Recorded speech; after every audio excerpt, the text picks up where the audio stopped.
wabarakatuh. Di sini saya akan memenuhi tugas mata kuliah UTS Bahasa Indonesia.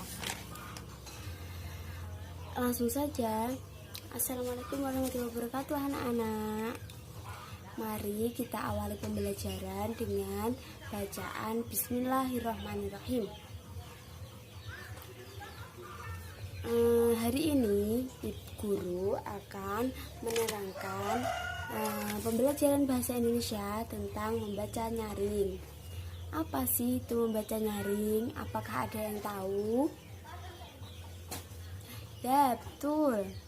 Membaca nyaring adalah mengubah tulisan menjadi suara yang mempunyai lafaz dan intonasi yang jelas. Jadi membaca nyaring itu adalah kita membaca sebuah tulisan dengan lafaz atau dengan ucapan dan intonasi yang jelas, tidak dengan gremeng tapi dengan jelas. Kemudian tujuannya apa? Tujuannya itu untuk memperoleh pemahaman tentang apa yang kita baca. Jadi anak-anak, dengan membaca nyaring ini kita bertujuan untuk apa? Bertujuan untuk mengetahui atau memahami apa yang kita baca. Membaca nyaring ini juga punya kelemahan dan kelebihan. Apakah ada yang tahu? Ayo sebutkan. Ya, membaca nyaring ini mempunyai kelebihan yang pertama, memberikan latihan berkomunikasi untuk pembaca dan meningkatkan kemampuan mendengarkan untuk si pendengar, kemampuan untuk menyimak. Jadi tujuan yang pertama, jadi kelebihan yang pertama ini untuk pembaca, untuk saya, untuk yang menyampaikan itu punya tujuan agar dapat berkomunikasi secara lisan kepada murid-murid atau kepada kalian semua anak-anak. Tuh, kemudian untuk kalian apa? Untuk kalian sendiri itu tujuannya agar dapat meningkatkan kemampuan menyimak gitu. Kemudian ada lagi untuk latihan memerankan seseorang dalam suatu dialog. Jadi saat kita berdialog atau saat kita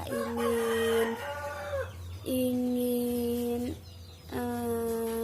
belajar drama, belajar naskah drama, pasti kita menggunakan intonasi saat membacanya.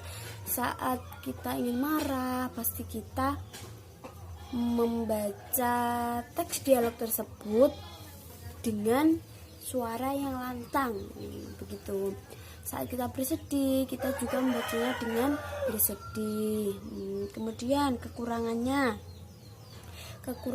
dalam penggunaan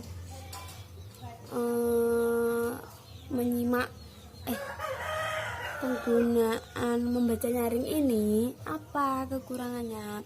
Membutuhkan tenaga yang ekstra. Maksudnya bagaimana lah? Saat kita berpuasa, sekarang kan akan mendekati bulan puasa, bulan Ramadan.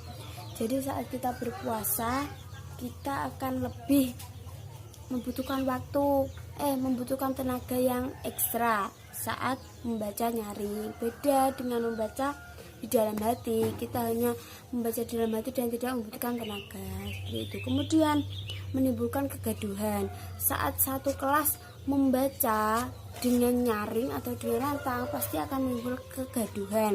Yang satu membaca bab pertama, yang kedua membaca bab kedua, dan yang ketiga membaca bab ketiga. Pasti semua akan sama-sama keras-kerasan. Maksudnya saat membaca itu loh, saat membaca itu keras. Kan nyaring ya, nyaring itu kan keras, intinya seperti itu. Nah, itu dapat menimbulkan kegaduhan. Beda dengan membaca dalam hati, pasti akan tenang seperti itu. Demikian penjelasan dari Ibu Guru.